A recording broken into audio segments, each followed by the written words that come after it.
Please welcome Ravel Ventura to the blue corner.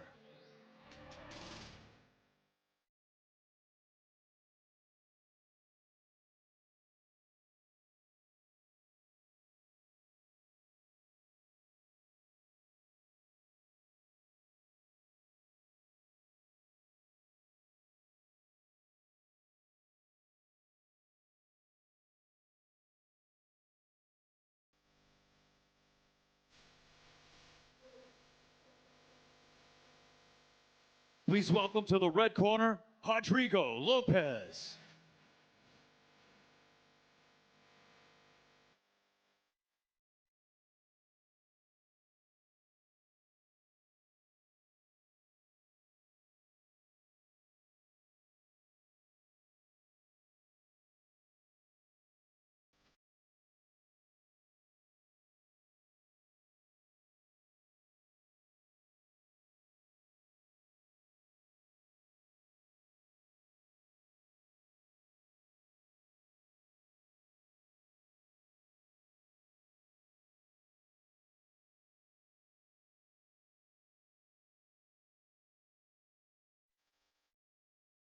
The following contest, brought to you by OnlyFans, is scheduled for 3 5-minute rounds and is your main event of the evening for the Submission Hunter Pro 175-pound Masters Gi Championship.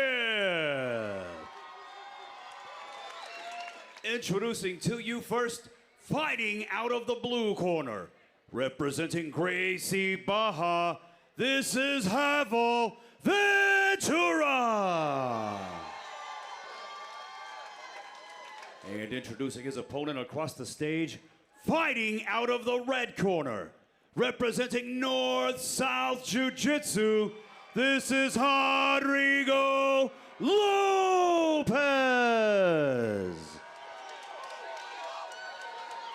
Your referee in charge, Austin Orande. Here we go, main event, Ravel Ventura versus Rodrigo Lopes for the Masters 175 Gi title. Yeah, the format changes tremendously. They do 3 5-minute rounds for championship matches. Hard pull there for Ravel.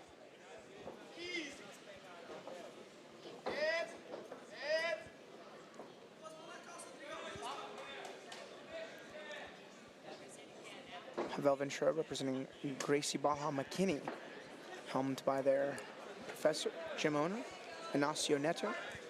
Trained with him a lot back in like maybe 2015 to 2020.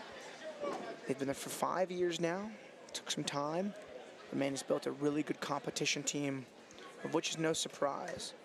Ignacio, back in his younger days in Houston, one of the top competitors in the city. Good fighters like Pedro Mourinho also come out of Gracie Baja West Chase. But I really got to learn like how the gi competitors navigate around scoring and not getting scored on, training with Ignacio. And then I was, prepping for my UFC fights, so I had a lot of no-gi over there as well. Other good grapplers. Hunter Newton came out of there.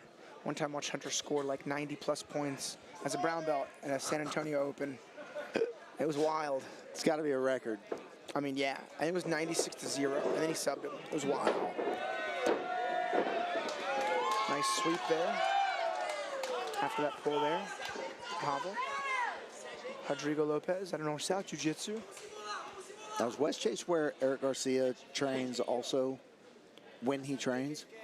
No, I'm pretty sure Eric goes to Team Tooks. Oh, gotcha, He's been a gotcha. Tooks guy since, I mean, it's funny. For those who don't know, Eric Garcia fought as an amateur and is undefeated as a professional. And back in his fighting days, I was young, a young amateur, young pro, but we would train together a lot. It's kind of where I met him. Yeah. Then he started with cage combat, and that eventually evolved into Fury.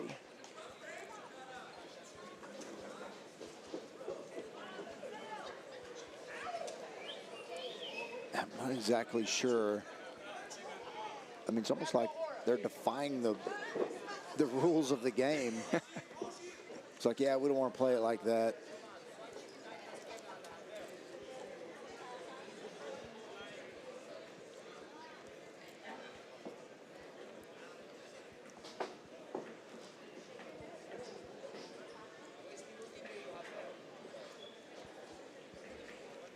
So it's a 10-point must system, much like scoring an MMA fight. If there's a really deep submission, a near finish, they'll even give 10-8 rounds. And if there's several near finished submissions, even a 10-7. But I don't think I've ever seen one before. I don't think I've seen a 10-8 before, but they've only adopted this rule set in the last maybe 3 shows.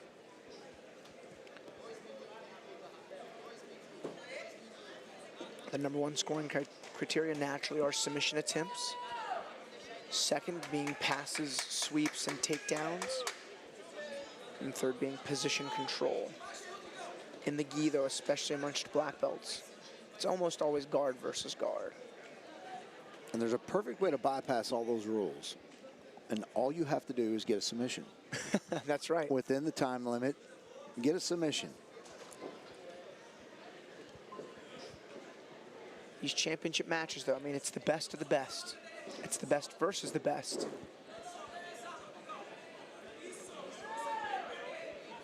Again, main rules difference here for these gi matches is no reaping the leg and no heel hooks. I'm pretty sure there's just no slamming in both. In no-gi, possibly able to slam out of a submission. I'll have to check. I know there have been some events where that was allowed, some events where they're not allowed. 1 minute remaining in round 1. 1 minute remaining. Technically a leg drag position here. Well, not really. Lopez's right leg needs to act as a staple, meaning his shin stays in front of the quad.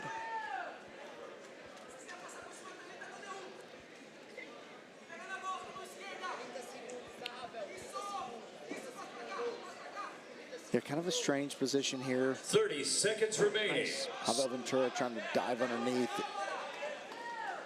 Ravel has successfully hit 1 sweep. Took about 90 seconds for him to pull and then get on top. Man, this is where, honestly, either guy just kind of like jumps on a straight ankle lock, knowing it probably won't work. I mean, that's catch. 10 seconds.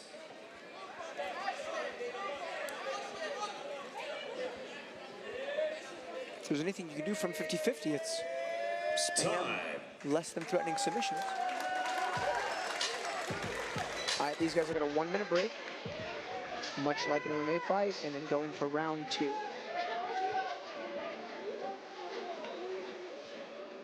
Neither team can confirm they won the round. And if you don't know you won it, you got to assume you lost it. That's just a strong, easy rule to live by. You know, without throwing your fate to the wind.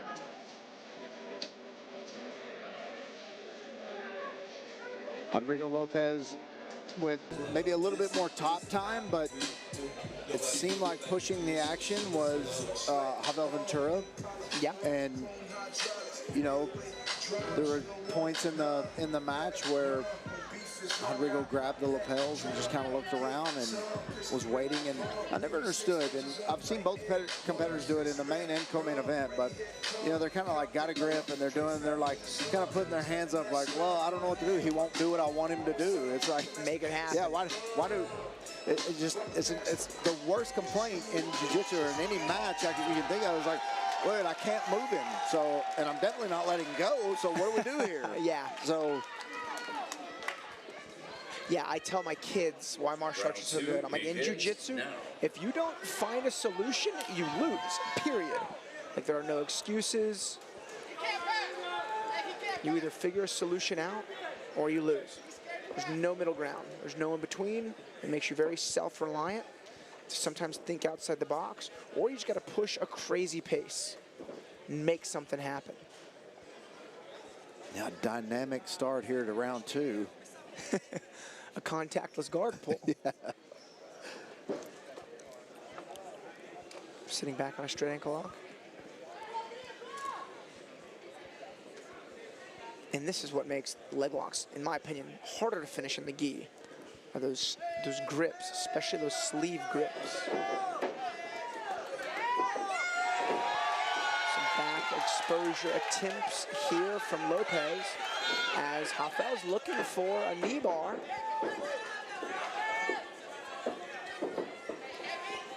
Wrenching, oh man, just doing some meniscus damage. Sits back on that knee bar, loses the knee line, but Ravel looking for his attacks, ends up with a sweep on top. Yeah, Ravel Ventura, you know, pushing the action. Rodrigo Lopes is having some good moments here. Yeah, he was looking for that crab right to the back, but it was countered by that swing through knee bar. Looking for a lapel handoff into squid guard. Ravel sits back to his own guard.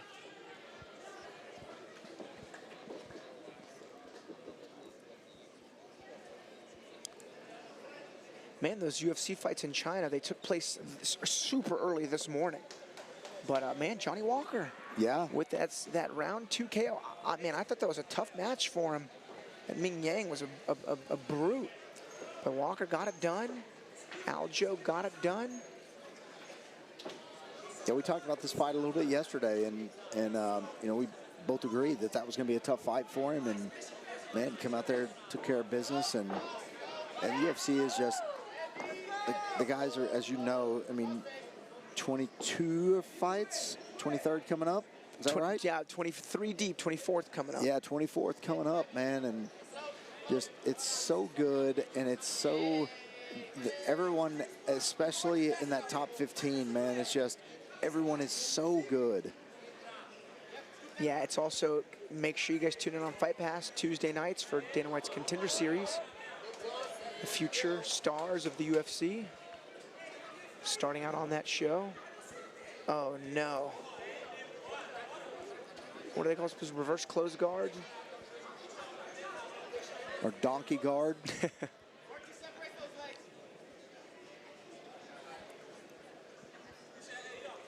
Yeah, Fury coming up September 7th, headlined by Cameron Graves. Himself a tremendous black belt, doesn't use it as a precision striker. The guy's fighting's kind of a chaos-style fighter, throws everything super hard, grapples really hard, coming off win over UFC veteran Jesse Butler. Quick reset, that was good. Good job on Aronde. No one wants to watch a reverse double close guard stall out. No. And, you know, it's odd to me that in those situations, no one, they're both black belts, both can defend very well, but no one willing to take a chance. And, you know, to me, whenever there's very few submission attempts, I'm going to look at the people who are taking the most chances, and that's usually the guy that's pushing the pace. Yeah. And in this case, it's been Ravel Ventura, you know, basically the entire time.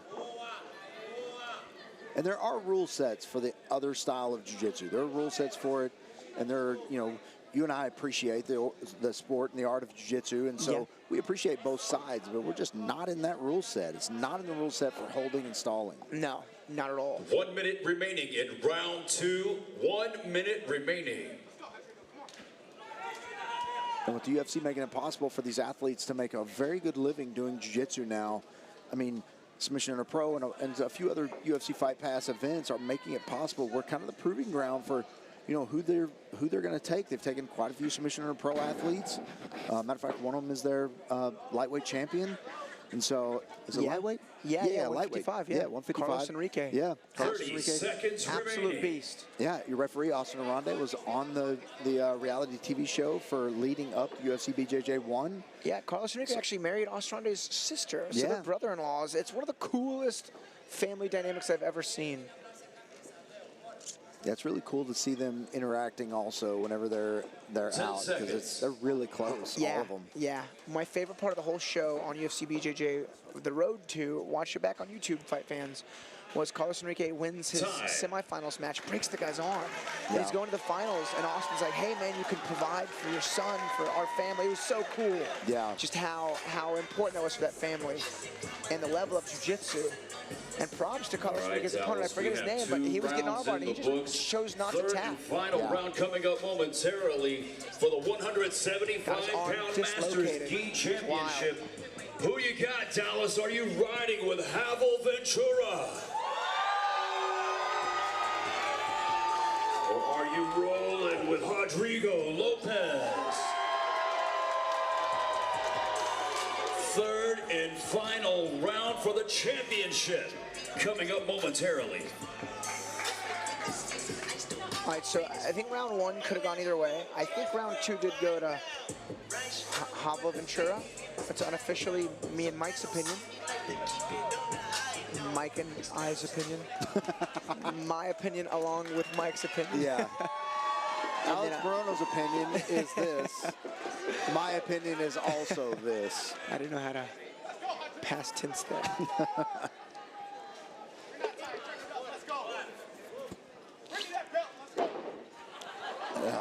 Beautiful. All right. Come on. Beautiful. What is this, a tournament? Hey, all right, there we go. Hey. It's action like that. It's action like that. That's going to get his hand raised and that belt put around his waist.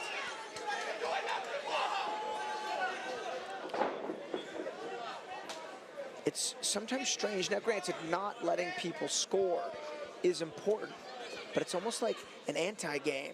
Whereas like Steve Wonderboy Thompson's a good example. He didn't let anyone hit him with a tremendous evasion, but while he's doing that, he's sneaking high kicks and blitzing right hands.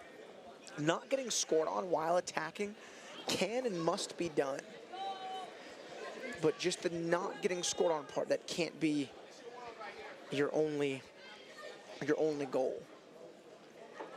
Yeah, getting scored on, I mean, I've never cared in my entire competition career about getting scored on, because if I got scored on, if it went the distance, I lost. And I knew that. But I was willing to take that chance because I was that confident in my submission skills. So you just like to see, you know, maybe not as dumb as I am, but, you know, just at least some of that into it. Willing to take chances, willing to get scored on to set up something, willing to make your opponent kind of feel settled in, and then all of a sudden, you know, when you're dangerous from everywhere, it makes it really, really good for this style of competition.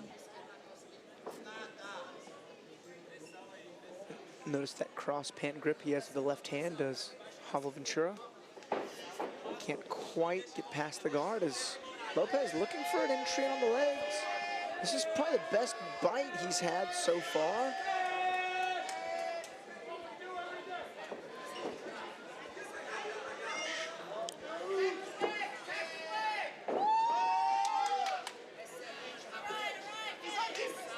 Ravel Ventura doing a good job of staying on top, staying in an advantageous position. Oh my. Oh wow, forces him into a front headlock by flipping him upside down. That was cool, that got the crowd back up. Ravel Ventura looking like he's getting tired of playing the points game. Getting a little meaner here in the third round.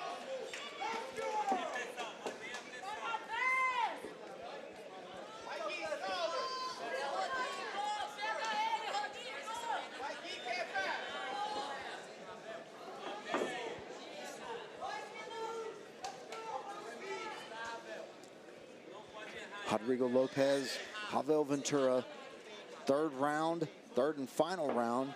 Minute 45 seconds left for the Masters Gi title at black belt at 175 pounds. Third round's been the most entertaining by far. So far, Ravel Ventura, in our opinion, round two, very, very close round one. And so far, if this was the end with a minute and a half left, I'd have to give the nod to Ravel Ventura at this point. Let's see if Rodrigo Lopes can pull something off here late in the third round.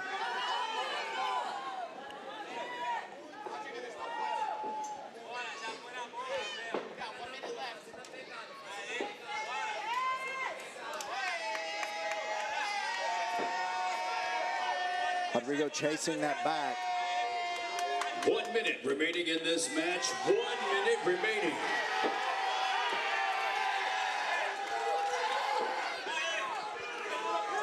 A single leg lapel handoff. His right leg is trapped in the mix though. That's how it's going to make coming on top effectively impossible. But it will neutralize the advancements of Lopes. Lopes though coming alive a bit at the end of this round. 30 seconds remaining. From the difficulty in passing either man's guard, I don't know if there was a single submission attempt in this fight.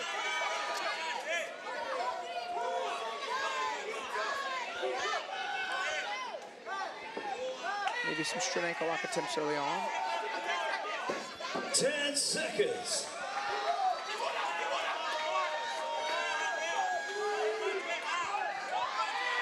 Remember when Max Holler and Justin Gaethje pointed at the ground and banged it out for the last 10 seconds? Yeah. It's kind of like that. Yeah. Kind of like that. I'm going to pull his belt tight as hell for the last 10 seconds.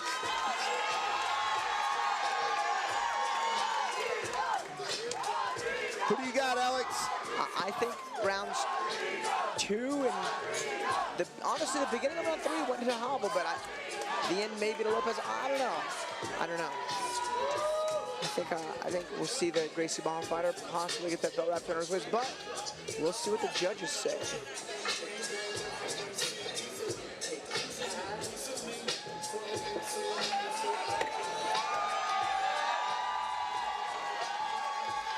Ravel Ventura looking confident that he's got the win here.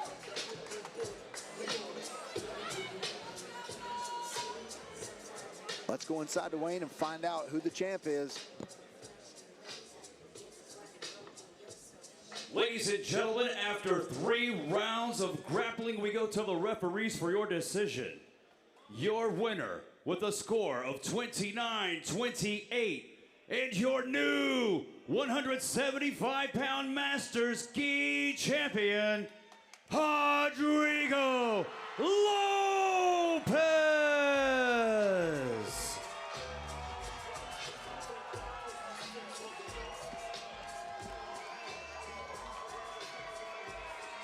Kind of a surprise there, but Rodrigo Lopes gets the job done. Very, very close first round.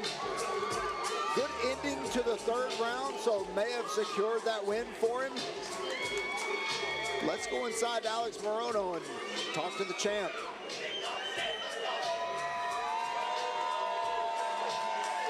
Rodrigo taking a moment here. Let's go inside to Alex. All right, guys, I'm here with the new champ, Rodrigo Lopes. Rodrigo, that was a close match. Both of y'all's guards, almost impossible to pass. Do you think you did enough to win when the match was over? Well, I guess I did. This fight's supposed to be 165, and he asked to be 175. So he's fucking strong, heavier. He did an amazing job countering my leg attacks. He did his job. So big shout out to Ravel. Thank you for the war. And also, first of all, thanks to God for everything. God's always amazing. Thanks to my wife, Monique. My mom, she's here from Brazil. Came to watch. This is for her. Thank you, Mom. I love you. Thank all my teammates, my family right there. Man, that was a hard-fought victory. Enjoy the championship win. Your winner, Rodrigo Lopes, everybody.